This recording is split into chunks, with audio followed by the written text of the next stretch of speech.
Good morning, David.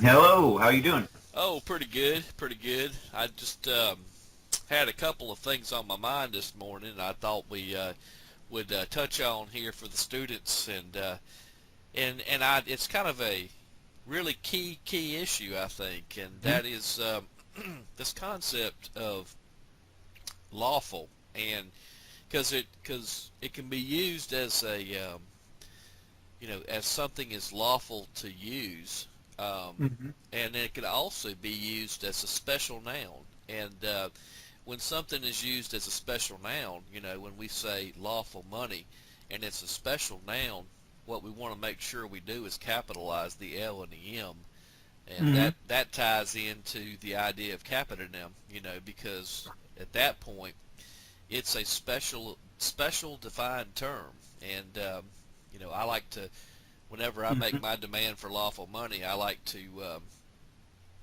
capitalize the L and the M and refer back to Title 12, Section 411, Right. just because, hey, that's where it's defined.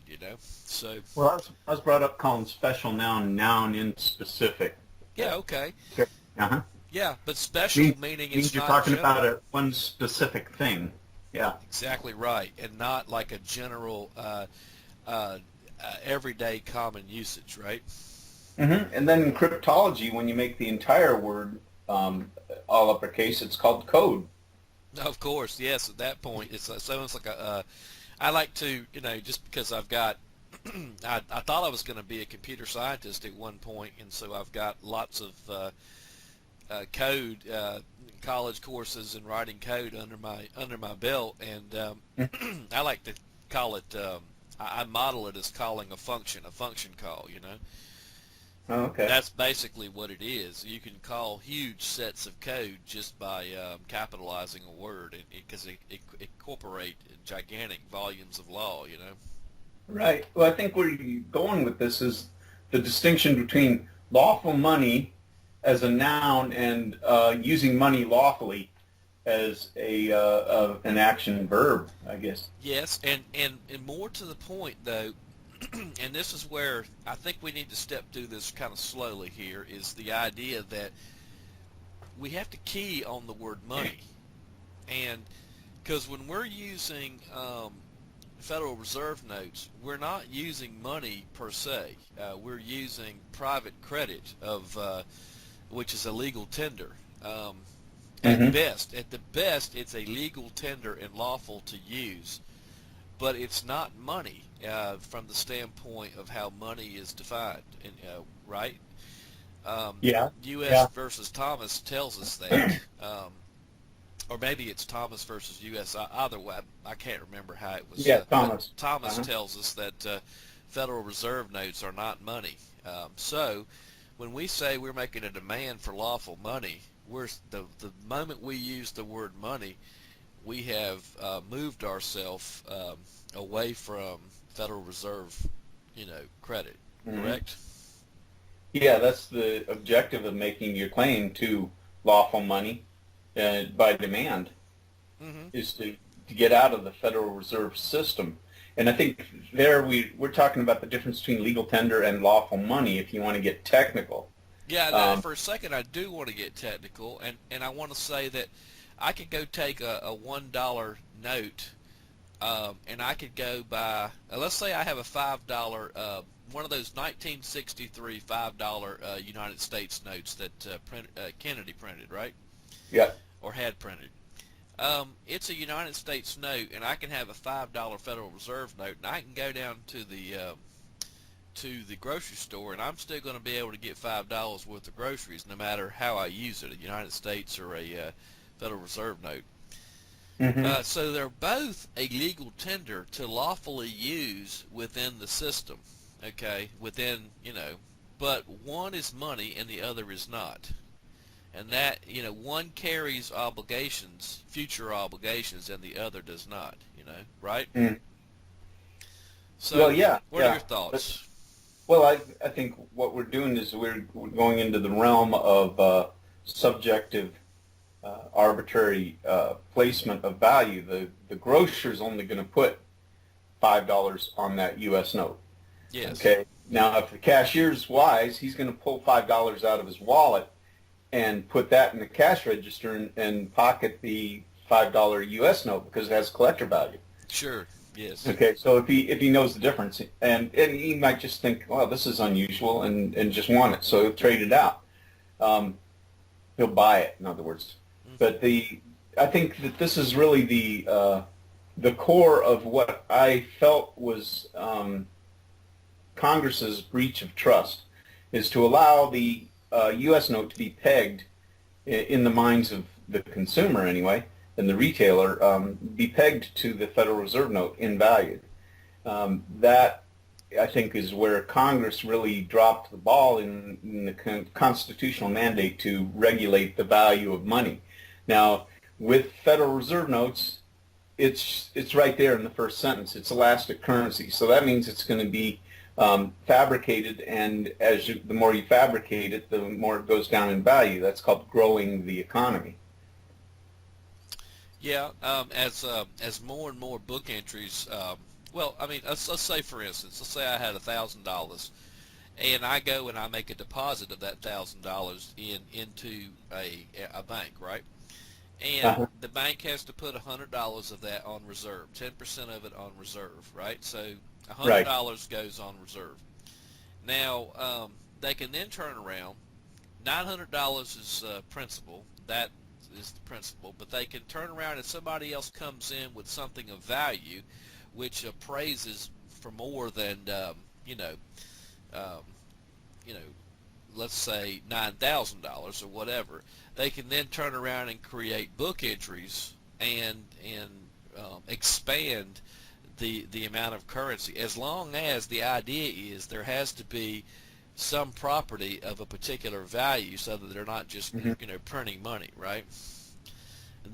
That's why the appraiser in this economy is such a valuable office. If the appraiser will just tell you it's worth anything, then as you can see, the thing can wildly expand out of control, like it did during that last bubble of the stock market when it exploded.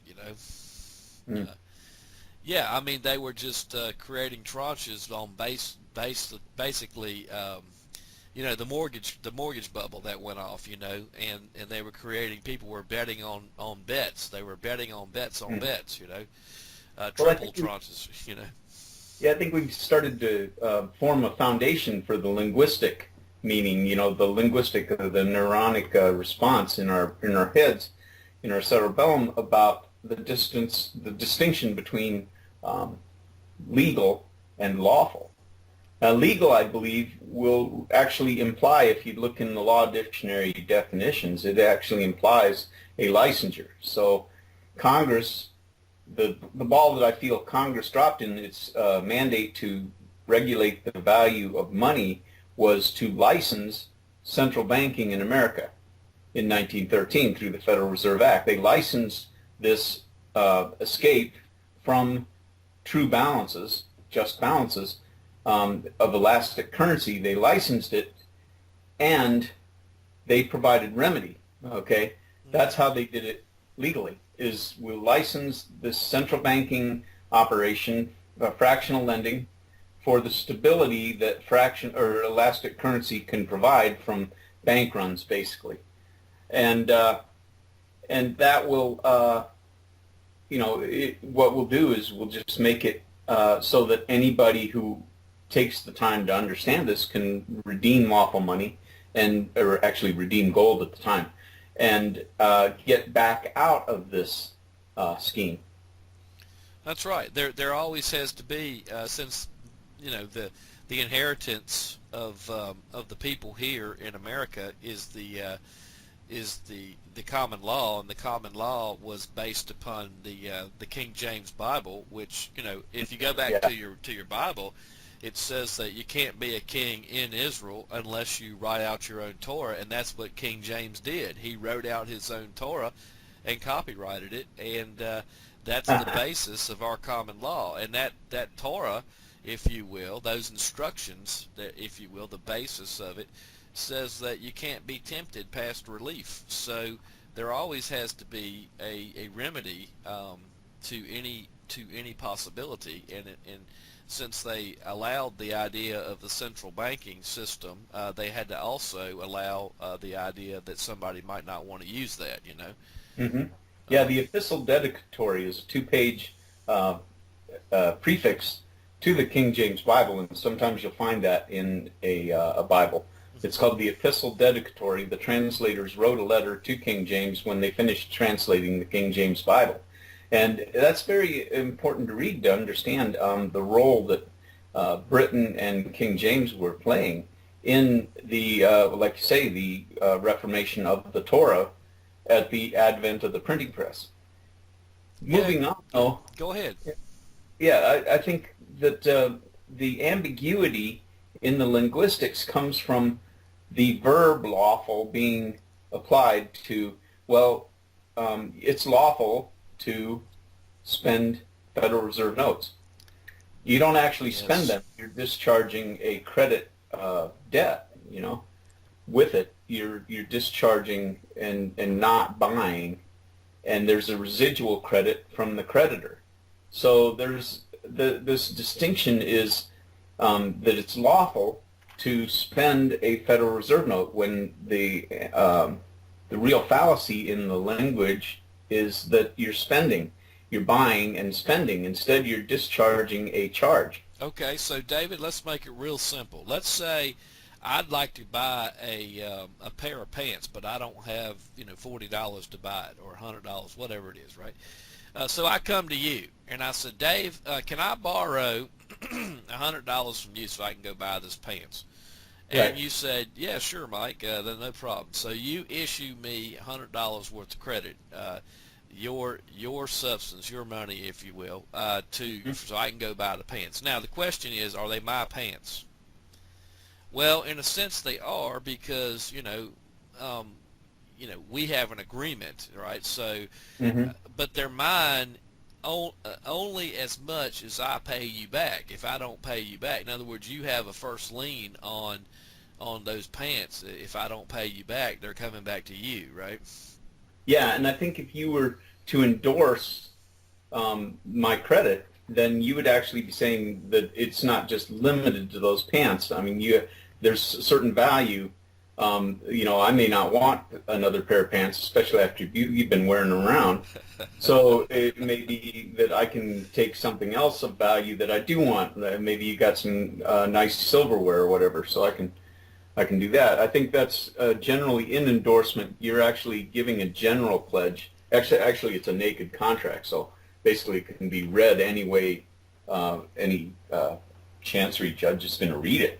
Right, right. So that the idea is that my mere use, once I moved on this agreement that you and I have made, my movement implies our agreement, and the mere use of those funds expresses, not only implies but expresses our agreement, and it's the evidence is in the fact that I've got to purchase a temporary possession of that property until I pay you off, and then okay. But so here's the interesting thing, just to come back to it. Any knowledgeable lawyer, or let's say wordsmith, okay, and I might even use the word attorney here instead of lawyer, is going to wrap some people around the axle, so to speak, over the word lawful. Yeah, that's what I'm getting at. Exactly, because he's going to say, hey, Federal Reserve notes are lawful to use in this society. And that is true. They are very lawful to use as a legal tender. If we go to the Treasury Department's webpage at their frequently asked questions, it tells us that in 1971, I think it was, that they said that the United States notes and the Federal Reserve notes serve the same purpose, so Right. which is to buy things, right? And they function as well. Yeah. So the same function, if you will, which is to be able to gain a possession or a temporary purchase. Okay, so with that in mind, we don't necessarily need to go printing more United States note. So now we have a Federal Reserve note, which in reality is a dual capacity note. It depends on, are you making your claim, you staking your claim for money, or are you going to continue to operate in the system of the Federal Reserve cities and districts, right? Have I said Yeah. that well enough, or would you like to add more to that? Well, that was good, but I just pulled out a $1 Federal Reserve note from my wallet, and I noticed it says this note is legal tender for all debts, public and private. Yes. It says that on the left side too, which is the same side as the Federal Reserve side. Yeah. So that's the private credit side, and then on the other side, it's just, I guess, basically presumed it's money. It's got the Treasury on, the Treasury seals on the right side. Yeah. And that sure does look like an altar with George in the middle. It's an altar on top of his head. I mean, if you look at the front of that note, you'll notice George Washington's the first president. So they're giving you notice on that the front of that note. He's the first, so he's the alpha. And you'll notice, look carefully, Dave. You'll see he's flanked by an omega. You see that omega? Yeah. So they've given you notice that he's the alpha and the omega, okay? And and on top of his head is an altar. And the question is, whose labor, like if you go back to the sacrificial system, because that's what they're relying on here, this is the sacrificial system. What you have brought before you, listener, is the two systems, the sacrificial system, the old system, and the system of redemption, the new system. And if you endorse the left side of that note, you remain in the sacrificial system, and the blood of the victim, of the animal that is being sacrificed, is your own, and the blood represents your labor, okay, your energy. And so, again, Isaiah 52:3 says, "You've sold yourself for nothing, but you shall be redeemed without money." So when we endorse, we give a naked endorsement to the Federal Reserve systems. Indeed, we sell ourselves, our labor, for nothing. I mean, we don't have to do that, is the point, right? We could make a demand for lawful money, and we could opt out of that system. Well, I'm going to try and wrangle back onto the topic then. The idea that an attorney can slide in lawful, as that you can lawfully spend it in a verb sense, but the note says this note is legal tender. So that's what it is. It's legal tender. And I think this altar discussion is very useful if you try to remember that the priest is who licenses. Okay, licensing comes from the priest. And for example, a marriage license was originally intended for when a man from Levi wanted to marry a woman from Simeon or Judah.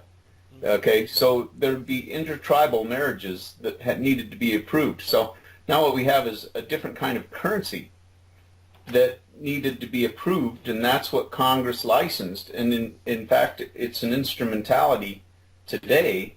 The Federal Reserve is an instrumentality of the U.S. government in that Congress actually gave permission for the value of a Federal Reserve note to decrease.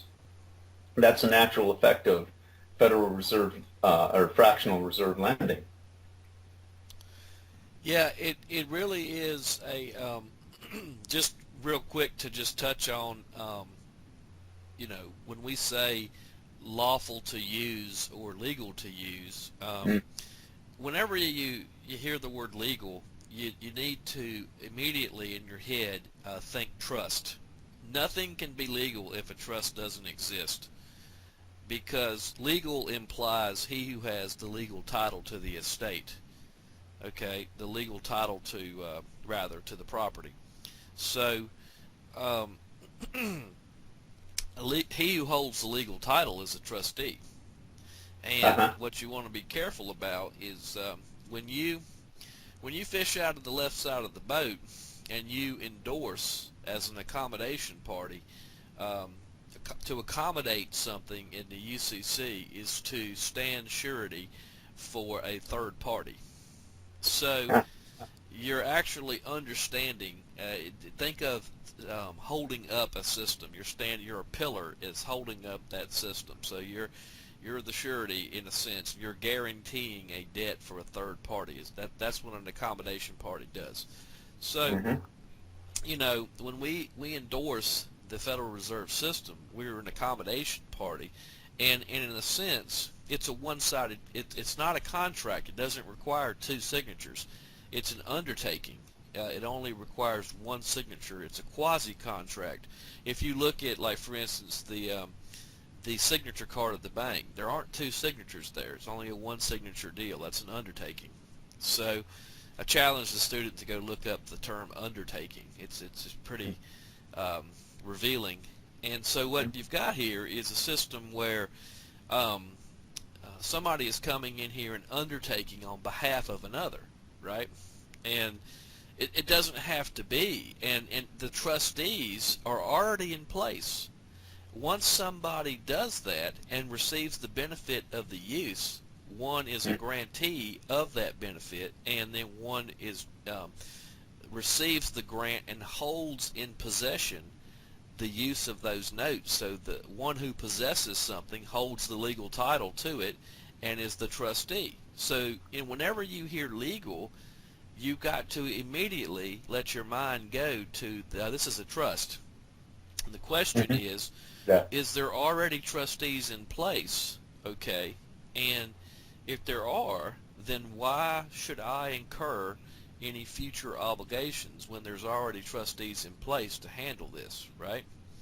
And there are. If you'll look on the face of that note, the trustees are written on the face of those notes, right? Yep. And it's interesting that there are two trustees, one's for the Fed and one's for the U.S. Treasury. That's exactly right. So clearly, if I'm holding those notes in my possession, they're in my possession. Okay, right? The question is am I a trustee for the Federal Reserve System, or am I a trustee for the United States system? Okay, Right. Yeah. So now we can get to the bottom of what a 1040 is all about. It is basically the Federal Reserve System requiring of its trustees to give a filing of the use of their currency during the year, which is perfectly legitimate that they could ask for a yearly accounting. Right. And if you've been making your demand for redeeming lawful money, you're not in that equation at all. That's exactly right. So then in the IRS code it says, hey, if you don't have any obligations to file, if you don't have, let me say it like this right here, if you don't have a tax obligation, then you don't have a burden to file. Nevertheless, there always remains a presumption that you do. Yeah. So it's a good thing to keep good records. Then that goes back to our previous conversation about keeping an administrative remedy available to yourself, right? Yeah, and what occurs to me is it also prevents the IRS agent from making a presumption and doing his assessment upon the little bit of information he's picked up from your clients or employer. That's right, because there's a two-way, and of course, maybe one of the next couple of calls we could do coming up is the idea of this presumption and how the presumption can be rebutted and how it comes to exist. Because that's important, Yeah. And another topic that I think would be very interesting is going back to 1861, Governor Gilpin of the Colorado Territory, and then following that through shock testing in Canada. Because this really, Gilpin actually just issued notes. He just wrote up notes. He put money into circulation. And there's a lot of lessons to be learned there. But this is basically where U.S. notes began as government fiat currency. And so I think we're tying this up now, but just go with Congress's definitions, and the courts have really made it clear too through Rickman, Ware, and what was the other one that we brought up? Thomas. Thomas, yeah. Yeah. You take these and you really look at what the judge is actually saying, and you maybe even take note of what he's trying to lead your mind to, like a magic trick. He's trying to make it about metals, and it's no longer about metals at all. And so Yeah, this is some more interesting topics for later. Thanks a Awesome. lot. Well, hey, thank you, man. Well, we're right at about 25 minutes now, so let's jump off. I appreciate you, Dave. Have a great day, man. You too. Bye-bye. Okay, bye.